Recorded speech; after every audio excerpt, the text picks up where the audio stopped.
Yo, what's going on, everybody? What's going on, everybody? It's your boy Virgil, standing in for my man, the main man, the freakiest one of the freaks, Freaky Fritos. He is out again today, but I do have with me my partner in crime, my main man, Big Daddy C, in the building as we talk about all things Friday Night SmackDown, the Friday Night SmackDown before the Elimination Chamber. And dude, I did not realize they were doing this at a baseball stadium and it's sold out. That's wild. Yeah, they're talking about the Air Canada Center. No, no, it's where the Blue Jays play. The Okay, not the Rogers. Air Canada Center. Yeah, that's what I meant. Yeah, they always go there for their pay-per-views. Yeah, well, I won't say always. I think that most of the time they'd be at the Air Canada Center where the Raptors play, but for like big time events, they usually go to the Toronto Jays arena and do their pay-per-views. Yeah, man. I mean, like I said, we'll get into it, but Kevin Owens was shown at this. Kevin Owens was shown at this at the arena, and dude, it looks absolutely stunning. We got the long big ramp out again, the Royal Rumble ramp, as I like to call it. For some reason, they always put that ramp Oh out. wow, The Royal Rumble, they doing oh man, yeah, that's interesting. That's yeah, interesting. like and you're coming out through the dugout, through one of the dugouts or Wow. whatnot, like into the arena. So yeah, I mean it's uh it's something, man. It's gonna be something for sure. So, but we do have things to talk about tonight. We do have to talk about the coverage for our February 28th edition of SmackDown. This is your SmackDown lowdown, hold down, throw down, woe down, mow down, pull down, toe down, woo, hold down. Yeah, it's a lot. Fritos, I miss you because I'm tired of saying that, quite frankly, to be honest with you. But I'm gonna do my best to hold it down in your place, my good man. Oh, if I gotta do it, I gotta do it in Fritos on him. Hello, my tag team and singles competitors. So sorry, Frito. Shout out to you. But yeah, so this is the show. This is the final go home episode for Elimination Chamber, like we said. And there's a lot to go on. First and foremost, the show pops open with Toronto's own Trish Stratus gets a warm welcome to kick off the show. She spoke for a few minutes before welcoming Tiffany Stratton to the ring. Kind of feels like almost like a passing of the guard, like Tiffany's the next Trish. You kind of get that feel, see? Yeah, I definitely think in terms of well, not only just popularity, but like I want to say athleticism. I feel like Trish is Yep. definitely well, Trish and Lita, ironically enough, they were like two of the like first group of women that were like really ushered in that athletic style of wrestling for the women's division when they weren't like when it wasn't considered a women's division, but it was just divas, and they weren't really known for like their in-ring talent. And so I feel like Trish and Lita were like among that group of pioneers that really ushered in an athletic era for the women. And so I feel like Tiffany definitely is just another young superstar under that umbrella that's like continuing that trend. So it's good that she got a mentor and Trish to help her along the way now that she's champion. So For sure. I've been watching these girls do yoga in the ring and everything like that together on X. It's really great. But these two are interrupted after their little love fest by Chelsea Green and Piper Niven. Chelsea interrupted to shoot down Canada and tell everybody she's glad that she doesn't live there anymore. Then after that, Nick Aldis comes out, sends a ref to the ring. Match gets started. Um, it's we and like I said, it's the champs going up against each other for the match. They return from break and the match is already in progress. Chelsea Green has scored a 2 count right before the show came back. They traded control back and forth several times to make this bout feel competitive. Stratton had a slight power advantage, but not enough to make it feel uneven. And then the match ended prematurely when Nia Jax and Candice LeRae interfered. So there wasn't enough meat on the bone for this contest to be anything special. It ended with the DQ. And of course, Trish looked a little choked up at some of the chants for her. Piper Niven is killing it with the outfits that she's choosing as Chelsea's Secretary of Defense. And then Tiffany Swanton Bomb from the top rope is probably um, almost ended really badly. But like I said, it was all good. What did you think of this match? What were your grades? What was your thoughts? I thought it was pretty solid. I do I do wish that we can get past this whole tag team thing with Nia Jackson and Candice LeRae. I'm over it at this point. Agreed. Uh, but it's good to see Trish back, just in the fold. Even though she's not doing full time, but at least being around to help the current women's division in any way that she can. So I think that's pretty cool. And so yeah, I thought it was a pretty solid match. Of course, Nia and Candice LeRae was going to interfere based on what we got going on tomorrow. So just ready for Trish and Tivy to go ahead and end this, and then we can get on to Mania. I do think Charlotte might come into play in Sure. that match, but we'll see what happens. Sure, absolutely, absolutely. Or I wouldn't even mind Charlotte really getting heat by taking out Trish Stratus after her match, like taking her out in the back somewhere, Mm. um,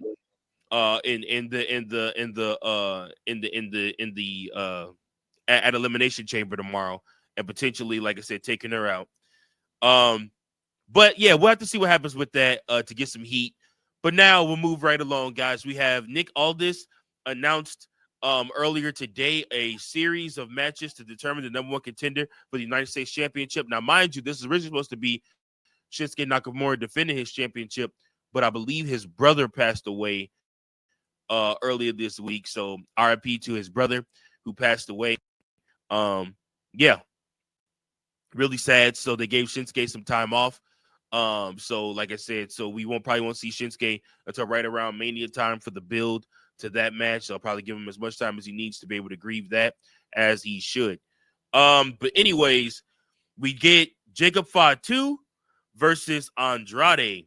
And Fatu caught like I said, obviously one thing you got to watch for in this, the this new bloodline or blood in, blood out, or whatever they're called, they are prone to do their walk to the ring, their walk to the ring promos.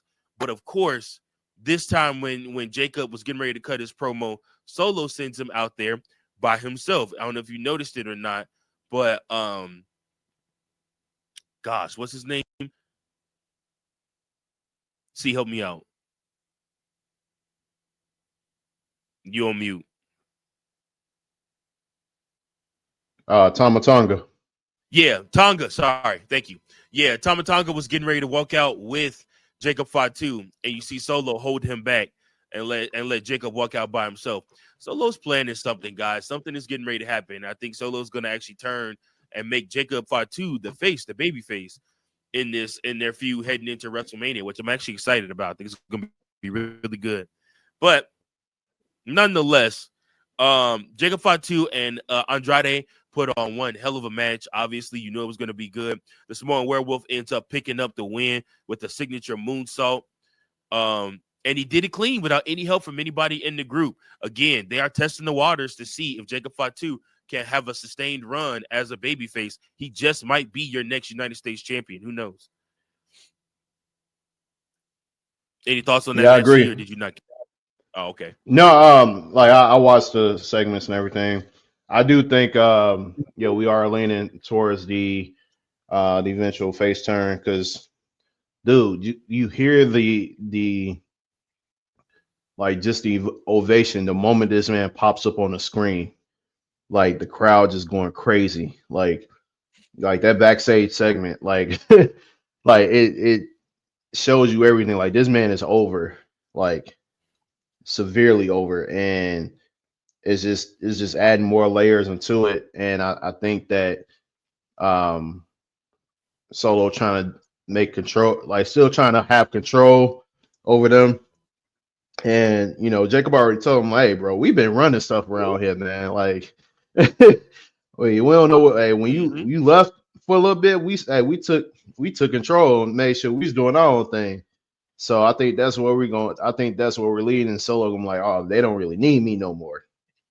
And so, and I think that's where we're at. And I feel like I don't know if he's going. I don't know if he's going to like have it to where him and Tama are like turning on Jacob, or if it's the other way around. Like I'm not sure. Or do they introduce two more Samoans and they turn on Not Jacob? another And one. Please bro, make some I mean, go through hey, like NXT.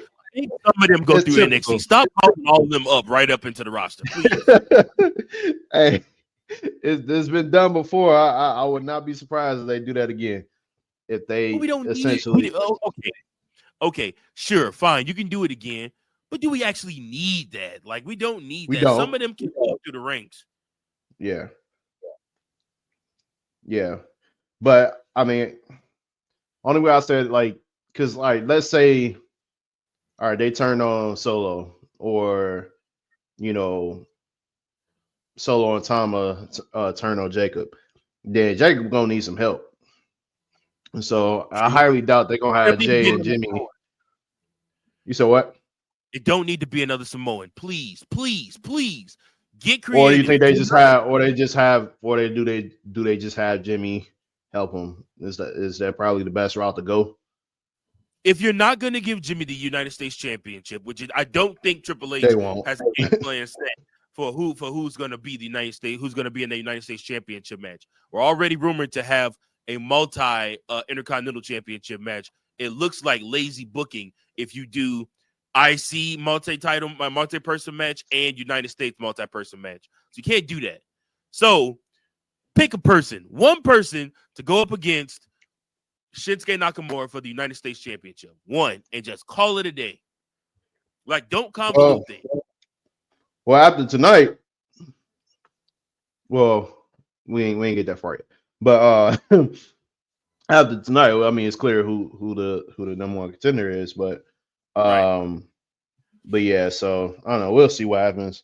Yeah. But they want, it's 2 nights, so I mean, they can do a lot with anything. And I personally, they do a multi-man match. Shall make one match be a ladder match, and then the other either battle royal or a six-man elimination, or bring back the championship scramble. Ew. Ew. I hated that. You ain't like the I championship hated, scramble, I hated that match. It was so stupid and so redundant. Stupid. It was nothing but a glorified time limit title match for the people that play SmackDown 2. Know your role. All it was a time limit title match. You could do on SmackDown 2, Know Your Role for PS2. You could do a time limit title match for the Hardcore Championship. It was the only title you could do that match for, and literally, I hated it. I hated that championship scramble. The concept was stupid. The match itself was stupid. The execution of it was stupid. The only match that's worse than that championship scramble match was a stupid Punjabi prison match. It's the only match that was worse than that. Outside of that, that match was horrible. But anyways, I digress. We got to move along. Montez Ford and D'Angelo Dawkins were making their entrance. And then to take on Angel and Berto, they were attacked by DIY. Los Garza's Pretty Deadly and Motor City Machine Guns joined the fight too. The match never started because of the security situation, and then after that we go to break. Um, then after that we get one of the best moments where Drew playing the John Cena video hyping up his return tomorrow night, and then of course Drew McIntyre comes out. He interrupts that. After Drew interrupts that, Damian Priest interrupts him. After he gets interrupted by McIntyre. Then McIntyre gets interrupted by Seth Rollins. Seth Rollins gets interrupted by CM Punk, and then Logan Paul comes out to John Cena's music. The whole crowd goes nuts. This is how you know John Cena is over, because the whole crowd goes nuts just for his music. Um, and then of course, like I said, it's not John Cena, it's Logan Paul. So crowd immediately boos. It's immediate heat for Logan Paul. The segment ends. Pretty much all of them talking trash about what they're gonna do to each other the next night. And the segment ends with CM Punk getting ready to go hit Logan Paul and chases him, and Logan Paul runs out of the arena, and everybody just kind of starts retreating in a weird, awkward way. Usually, these things used to end in brawls, but under the Triple H regime, they don't get that anymore. No more brawls. Save it for the pay-per-view, basically.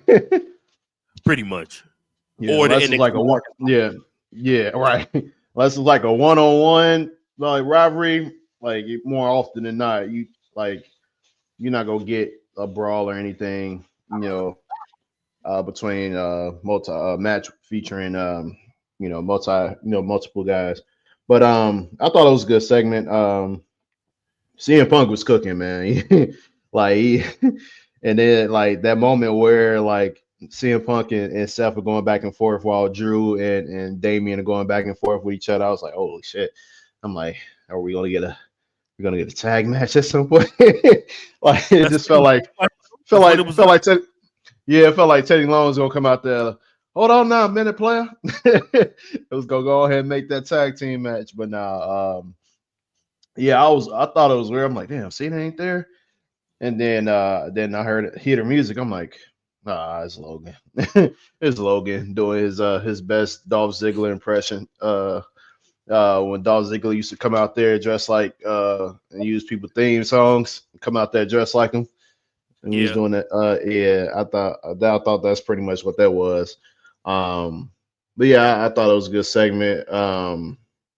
I don't know. Logan Paul just seems out of place. It's like everybody else is serious in the match, right? And then there's that one wrestler that's like arrogant as all hell, and like the one person that everybody does not fucking like at all.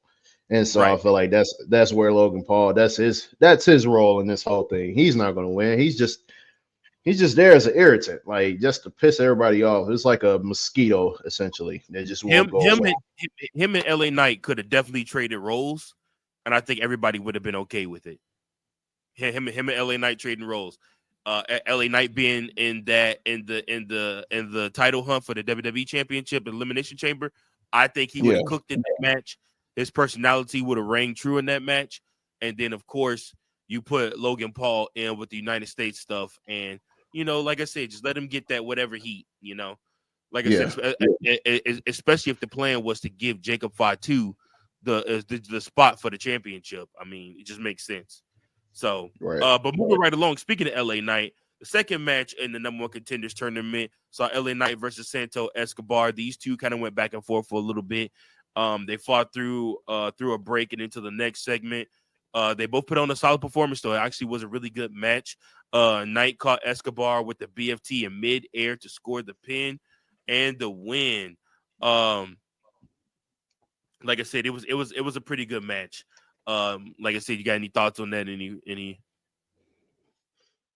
No, I thought for the most part, like with these guys, it's gonna be they've always been in the cahoots in regards to this United States Championship picture. And so it seemed like that's how it's gonna be for the throughout the year. Like they always gonna like Melo, Andrade, all these guys, they're gonna still be in that hunt, for that championship.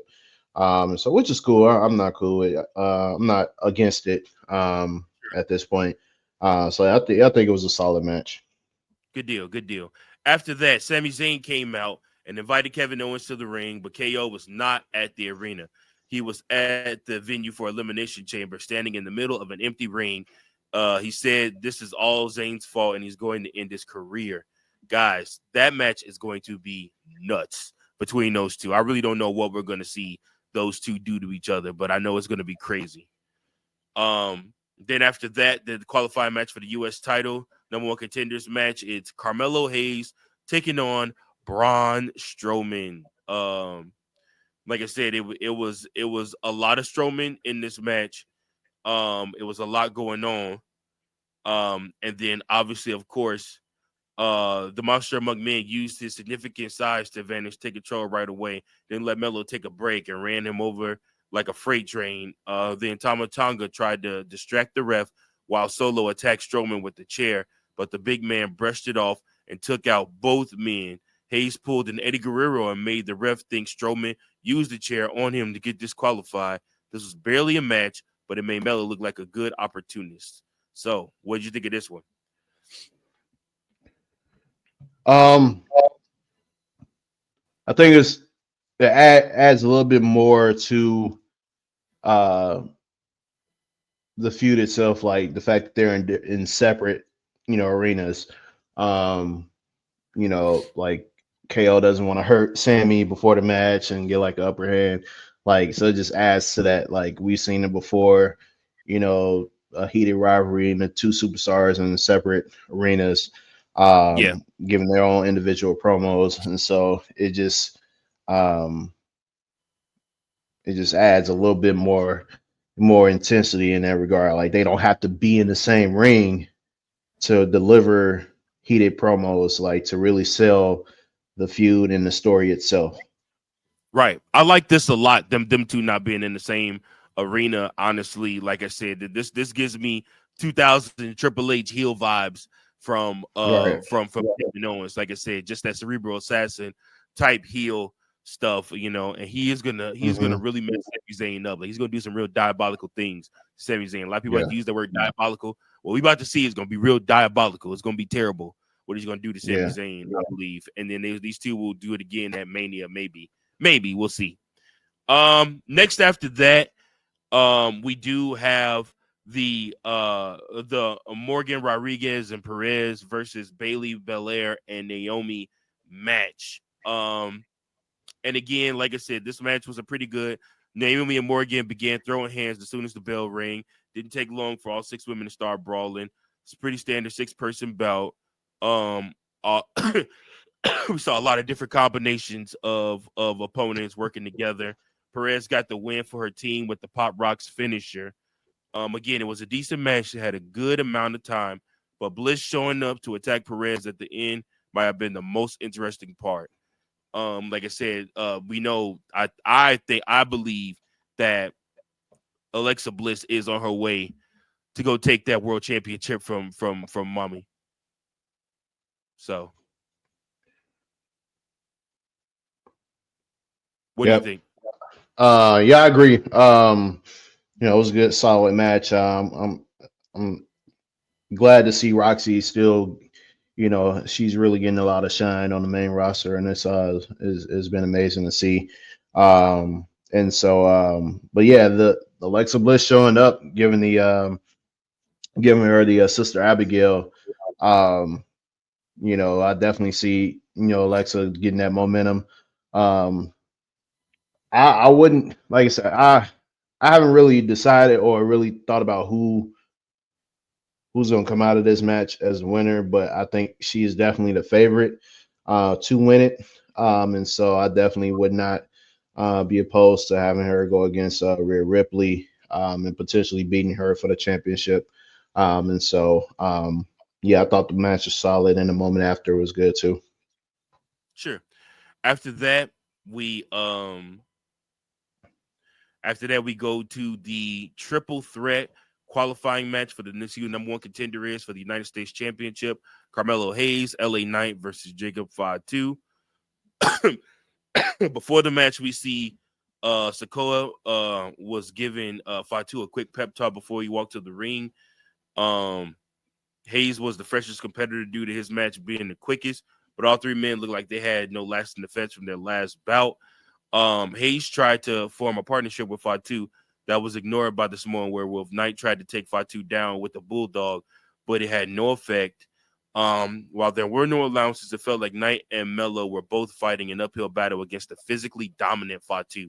So Jacob Fatu dominated the match. All three men had moments to shine, but the match was most fun when they were doing spots with everyone involved. Knight ended up stealing the win by pulling Fatu out of the ring after he hit a moonsault on Hayes. This allowed the megastar to run in and get a pin to earn a shot at the United States Championship. So it will be LA Knight versus Shinsuke Nakamura in the future. What you think of this match? I liked it. I'm glad LA Knight is getting another shot at the championship to win it back. Um, and so I'm not sure if he'll win. I think they might keep it on Shinsuke a little bit longer. But yeah, I thought the match was pretty good. Good deal. Lastly, but not leastly, we have Cody Rhodes' final words before tomorrow night, where he has to make his decision at Elimination Chamber. Again, this week's show ended with Michael Cole interviewing Rhodes about what he would do with The Rock's offer. The Rock had a custom truck sent over as a gift for Cody. We saw earlier in the night, Cody had a moment with R-Truth, where in Cody's new locker room, there was all this food and all this stuff in there. um, and then of course on the Titantron, The Rock ended the show with a video saying, Cody will make the right decision this weekend. Um, like I said, it was pretty good. There, obviously, he also gifted Cody a new Ford Raptor truck, custom American Nightmare Ford Raptor truck. Cody has a hell of a decision to make tomorrow. We saw him interact throughout the night with different people, including CM Punk and Drew McIntyre, that both thought that he is going to turn on The Rock or accept The Rock's offer. But what'd you think of that last segment? Um, yeah, I'm at the point now where I just want to see what happens tomorrow, man. Like it's all the lead ups and everything to it. It's just like I just want to see this stuff go down and see what happens. See what happens with Cody and The Rock. All these promos and stuff. It's cool, but like what's gonna happen in the moment? That's what we want to see. For And sure. so I'm just ready for it. Tomorrow is a game-changing night, of course, in the words Triple H. So we won't Yeah. see what happens tomorrow night, but it'll come out of nowhere, if you know what I mean. So we'll see what happens. Hey, I mean, hey, my boy, if my boy returns, hey, I'm good. Anytime he returns, I'm all for it. Randy We Orton will have is the homie. we will have to see. Thank you all so much for tuning in to another SmackDown Lowdown, Throwdown, Hold Down, Bow Down, Hold On, Mow Down, Toe Down, Woe Down. Make sure you like, share, subscribe. We appreciate you all for tuning in. Next week, hopefully, prayers up. Fritos will be back, and I will be relieved of my duties. But we'll have to see what happens. So, other than that, appreciate you guys so much. Make sure to like, share, subscribe. And until Sunday, keep those booking pencils sharp and keep on booking. Peace.